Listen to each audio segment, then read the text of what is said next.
Hey guys, and welcome back to an episode of Off the Shelf. I'm your host, Ronan Time HD, and this week, what we found off the shelf was... What's the matter with you guys? You're letting them slip through our fingers. Slip through our fingers? Are you his executioner? You cut it. Ever since you walked into this room, you've been acting like a self-appointed public avenger. Shut up. You're a sadist. 12 men turned into 12 clawing animals.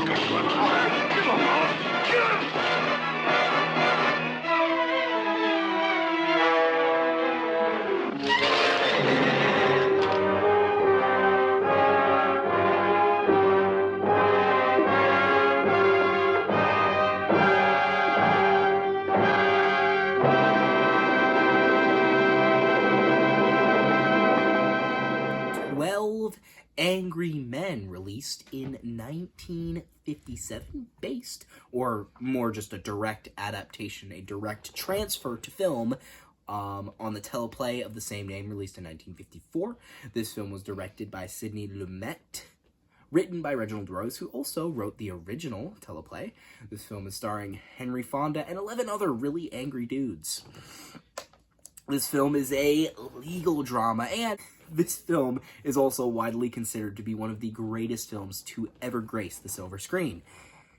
And I can't even say I deny that. I mean, if a movie has a 9 out of 10 on IMDb and a 4.6 on Letterboxd, those motherfuckers can never agree on anything. And if they can agree on that, you're doing something right, okay? I don't think I've seen anybody hate on this movie, and if they are, they're just trying to be different. And I can understand why so many people love this movie after finally watching it now, because holy shit, is this movie what I love about, like, some of the best movies I've seen, some of my favorite movies. This movie has those qualities. It's got really, really rich and engaging character writing. It's really engaging and captivating all the way through. It's not too long, although it still takes its time with its scenes when it needs to.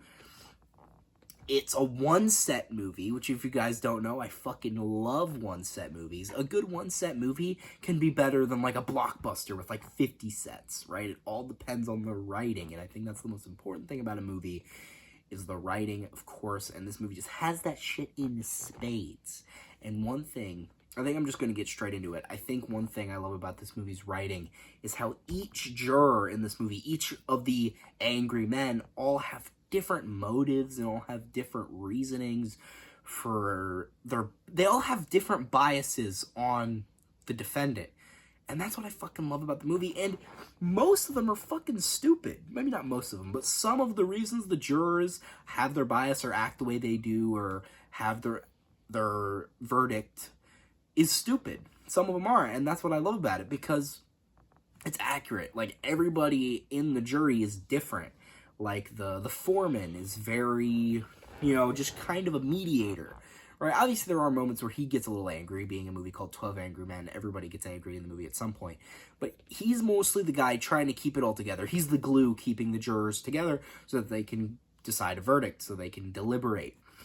And then there's the really stubborn guy who's just, like, he's pretty much angry the whole fucking movie. I don't think, maybe there's, like, a handful of scenes where he's not, like, just at his breaking point, where he's super pissed. Like, at the beginning of the movie, he's fine, but then as it goes, he just gets fucking angry and angrier and angrier, and he just gets so much more confrontational, and he's, like, really at his edge, like, at his breaking point by the end of the movie. And I get, it's a good contrast with the best character in the movie, Juror 8.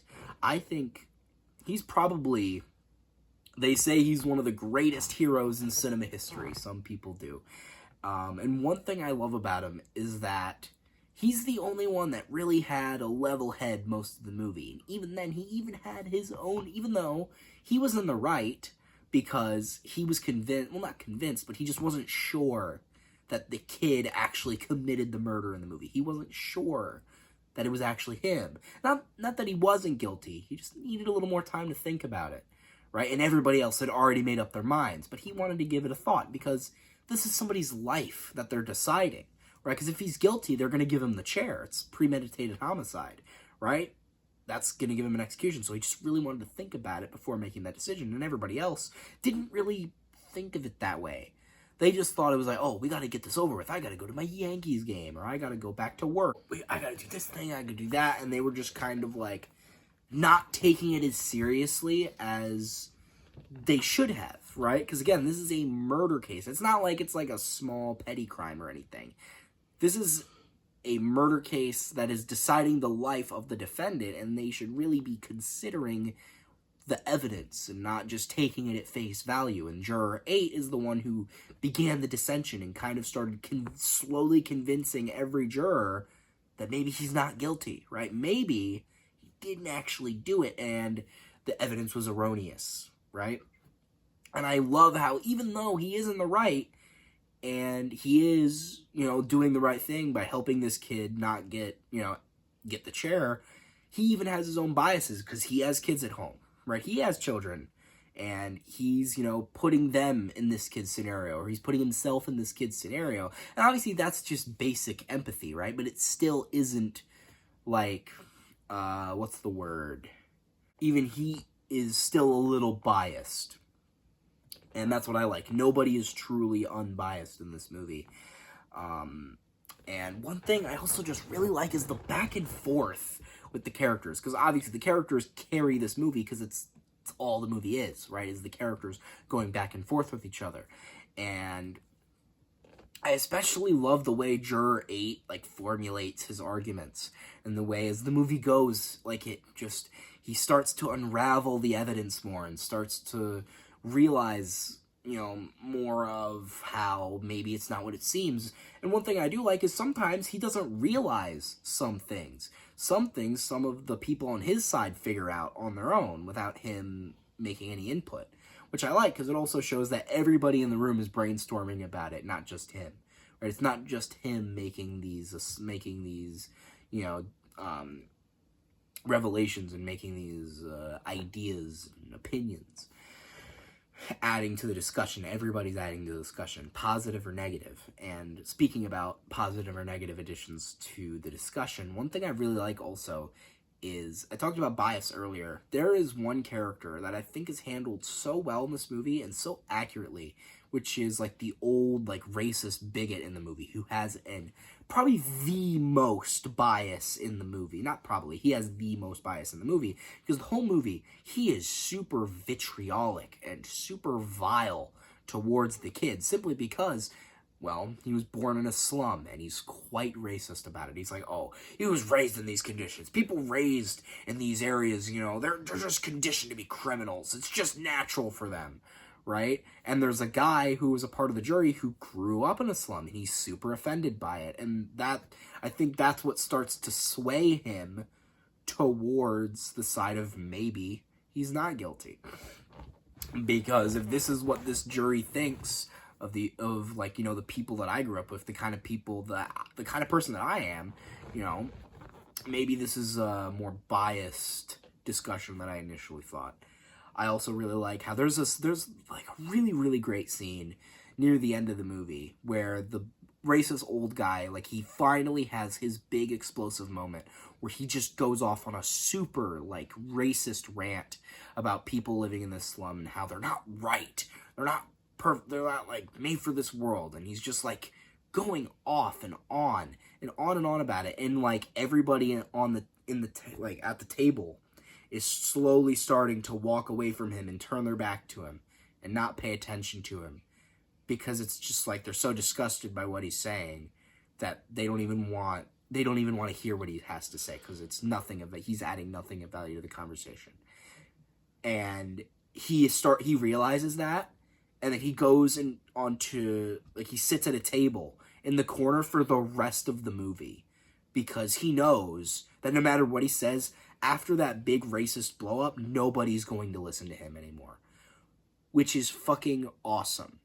It's such a great scene that the characters don't have to say, oh, you're gross and racist, I don't like you, I'm not going to listen to you anymore. It's told with no words that these people do not want to hear what this guy has to say anymore, except for him saying not guilty. Those are the only words they want to hear out of his mouth now. And I really appreciate that even when they ask him, like the guilty, not guilty. He just shakes his head. Because he knows they probably don't even want to hear him say words anymore. Love that.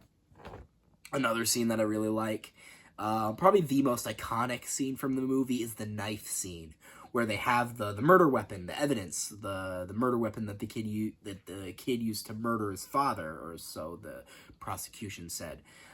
It was this really, like, cool, like, jagged switchblade with, like, a dragon engraving on it. And they're like, oh, it's such a strange knife. We've never seen a knife like this before. It's one of a kind. They couldn't find it anywhere else in the city.